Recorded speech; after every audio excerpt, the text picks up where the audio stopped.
কেমন আছেন ইতিহাসের অনুরাগী বন্ধুরা? আশা করছি আপনারা সকলেই ভালো আছেন। আমি হিস্ট্রি হল। আজ আমি আপনাদের সঙ্গে আলোচনা করব সামরিক বিপ্লব সম্পর্কে, বা সামরিক বিপ্লব বলতে কী বোঝো। তো সবার প্রথমে যেটা বলে দিই, এটা নোট হিসাবে আছে। যদি আপনারা বোঝার ক্ষেত্রে চান তাহলে অবশ্যই আমায় বলতে পারেন, আমি সেটাও আলোচনা করব। আর দেরি না করে সামরিক বিপ্লব কাকে বলে সেই নোটটি আমি আপনাদের সঙ্গে আলোচনা করে নিতে চাই। পঞ্চদশ শতকের মাঝামাঝি সময়ে ইউরোপে যুদ্ধ পরিচালনার ক্ষেত্রে গুরুত্বপূর্ণ পরিবর্তন ঘটেছিল। পরবর্তী 2 শতকে নতুন প্রযুক্তির প্রয়োগ, সামরিক কৌশলের পরিবর্তন, বন্দুক ও কামানের ব্যবহার সামরিক ক্ষেত্রে একটি বৈপ্লবিক পরিবর্তনের ইঙ্গিত বাহী ছিল। নতুন ধরনের সামরিক সংগঠন ও যুদ্ধ পরিচালনার কৌশল রাজনীতি ও সমাজকে গভীরভাবে প্রভাব বিস্তার করেছিল।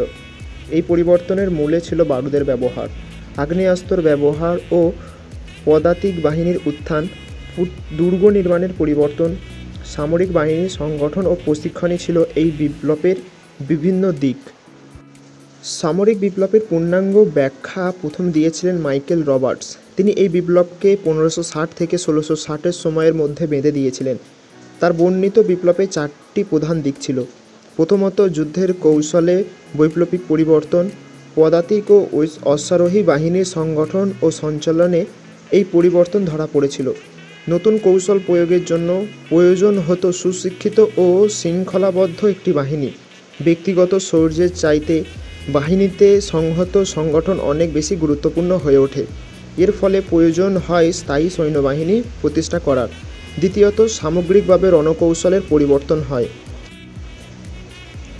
অনেক বাহিনীকে একত্রে ব্যবহার করে বড় আকারের যুদ্ধ পরিচালনা করা ও বিজয় নিশ্চিত করা ছিল এই রণকৌশলের অঙ্গ। তৃতীয়ত, যুদ্ধে মারা এখন অনেক ব্যাপক হয় এবং যুদ্ধ অনেক বড় আকার নেয়। অনেক সৈন্যবাহিনীর সঙ্গে যুদ্ধে অংশগ্রহণ করে, ফলে একটি সৈন্যবাহিনী দিয়ে যুদ্ধ পরিচালনা করার পুরানো ব্যবহার বা ব্যবস্থা পাল্টে যায়। চতুর্থত, যুদ্ধের বর্ধিত আকার ও সৈন্য সংখ্যার ব্যাপক বৃদ্ধির সঙ্গে যুদ্ধের সামাজিক প্রভাবও অনেকে গভীর হয়। ব্যাপক ধ্বংস, বড় যুদ্ধ চালানোর খরচ, বৃহৎ সেনাবাহিনী পরিচালনা করার প্রশাসনিক দক্ষতা শাসক শ্রেণী ও সমাজকে এক নতুন চ্যালেঞ্জের মুখে দাঁড় করিয়ে দেয়। পঞ্চদশ শতক থেকে যে ব্যাপক পরিবর্তনের সূচনা হয়েছিল তার মূলে ছিল বারুদের ব্যবহার। সোরা, কাঠকয়লা ও গন্ধক দিয়ে তৈরি বারুদ অনেক কিছুর মতোই প্রথম আবিষ্কৃত হয় চীন দেশে। এই প্রযুক্তি পরে সম্ভবত আরবদের হাত ঘুরে ইউরোপে আসে।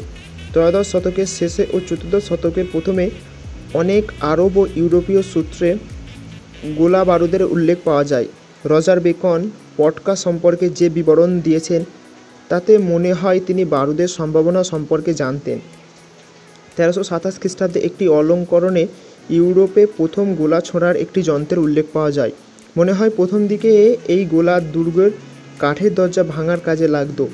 পুরানো ভারী পাথর ছোঁড়ার বহু এবং অন্যান্য অবরোধের অস্ত্র পঞ্চদশ শতকের প্রথম দিকেও ব্যবহৃত হতো, কিন্তু শতবর্ষের যুদ্ধের শেষ দিকে কামানের ব্যবহার দেখা যায়। 1430 খ্রিস্টাব্দে কামানের গোলার ক্ষতিগ্রস্ত অবরুদ্ধ দুর্গ আত্মসমর্পণে বাধ্য হয়। 1437-এর নথিতে দেখা যাচ্ছে যে কামান ব্যবহার করে দুর্গের দেওয়াল পুরোপুরি ধ্বংস করা হচ্ছে। এই সাক্ষ্য থেকে মনে করা হয় 1430-এর পর থেকে ইউরোপে প্রায় সব দেশে কামানের ব্যবহার শুরু হয়। হারফ্লুরের দুর্গ 1415-তে 6 সপ্তাহ এবং 1440-এর সুইমাস অবরোধের বিরুদ্ধে লড়াই করে, কিন্তু 1449 খ্রিস্টাব্দে আর ভারী কামানের বিরুদ্ধে 27 দিনের বেশি লড়াই করতে পারেননি। এই ধরনের সাফল্যের পেছনে কিছু প্রযুক্তিগত কারণ ছিল। প্রথম দিকে কামানের গোলা খুব বেশি দূরে পাঠানো যেত না। পরবর্তী সময়ে লক্ষ্য স্থির করা ও প্রতির ওপর আরও ভালো করে নিয়ন্ত্রণ তৈরি হয়। বারুদ তৈরির প্রযুক্তি উন্নতর হয়। আবার লোহা ও সীসার তৈরি গোলা আগে ব্যবহৃত পাথরের গোলা থেকে বেশি কার্যকর ছিল। ধাতুবিদ্যার উন্নতির ফলে অনেক বড় আকারের কামান বানানো সম্ভব হয়। এই সময়ে ইউরোপে ধাতু সরবরাহ ও উৎপাদন বৃদ্ধি পেয়েছিল।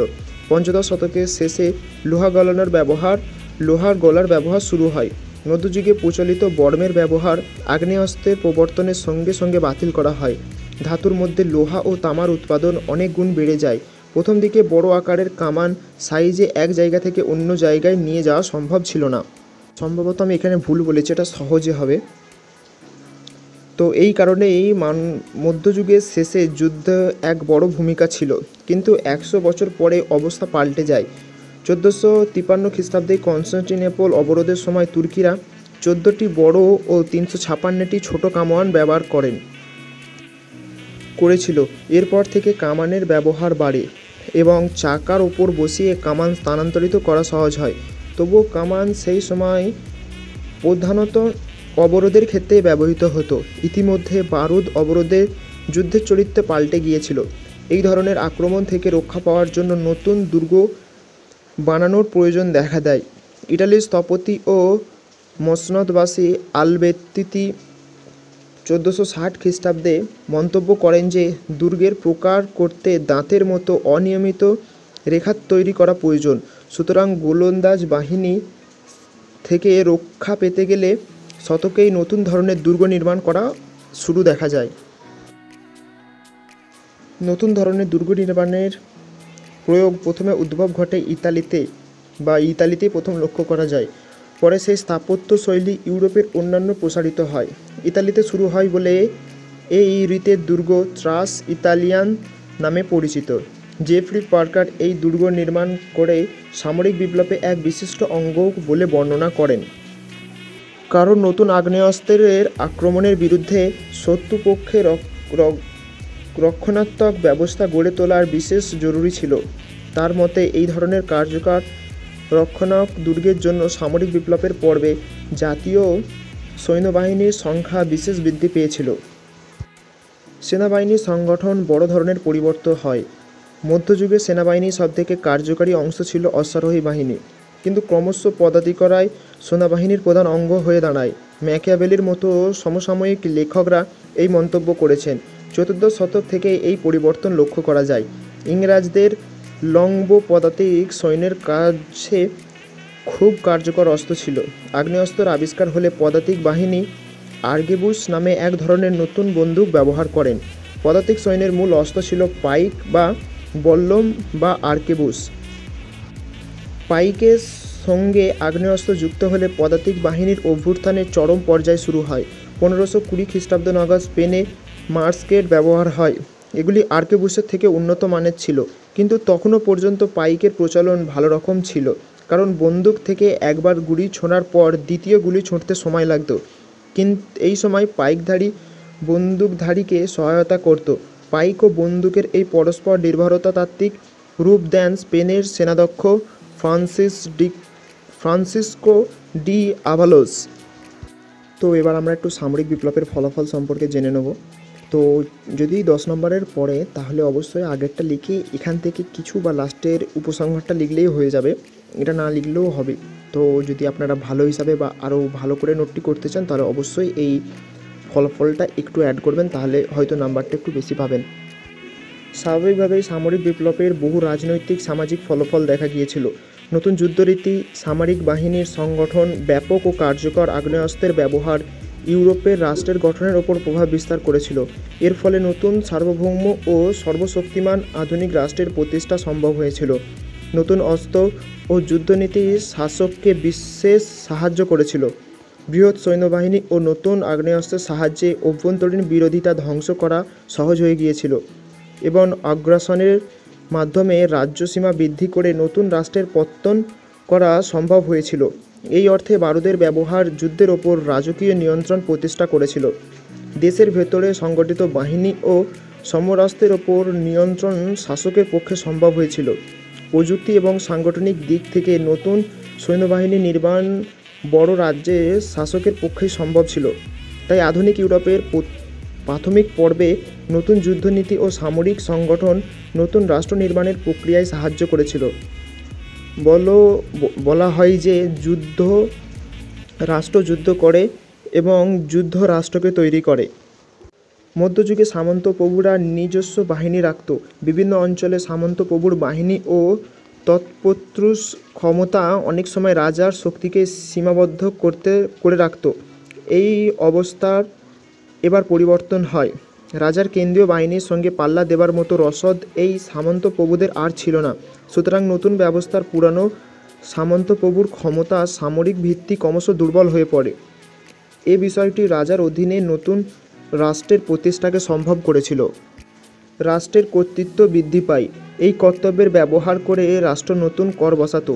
এইভাবে অর্থ সংগ্রহ করে সৈন্যবাহিনী নির্মাণ ও যুদ্ধ করা হতো। মধ্যযুগীয় রীতিনীতির অবসানের ফলে পুরানো নাইটদের শৌর্যের গাঁথাও ক্রমশ কল্পকাহিনীতে পরিণত হয়। নতুন ব্যবস্থা শিবালরির বিশেষ স্থান ছিল না। যুদ্ধ আর শুধু ব্যক্তিগত বীরত্বের ওপরে নির্ভরশীল ছিল না, সংগঠিত প্রশিক্ষণপ্রাপ্ত সৈনিকদের ওপর নির্ভরশীল ছিল। ব্যক্তিগত শৌর্যের স্থান এখন লীন ও প্রশিক্ষণ ও আগ্নেয়াস্ত্র। মারণাস্ত্রের ক্রমবর্ধমান ক্ষমতা যুদ্ধ সম্পর্কে সামাজিক দৃষ্টিভঙ্গিতে পরিবর্তন এনেছিল। যুদ্ধের বিধ্বংসী প্রভাব প্রত্যক্ষ করে অনেকে সমসাময়িক লেখক শান্তির পক্ষেও লিখেছিলেন এবং যুদ্ধের অনৈতিকর নিন্দা করেছেন। অ্যানাব্যাপ্টিস্টরা যুদ্ধের ও হত্যালীলার বিরোধিতা করেছিলেন। আবার অনেকেই সঙ্গত ও ন্যায্য যুদ্ধের পক্ষে নিয়েছিলেন। অগ্রাসন রোধে, বিচার প্রতিষ্ঠা, শান্তি প্রতিষ্ঠার জন্য যুদ্ধ প্রয়োজনীয় বলে মনে করা হয়েছিল।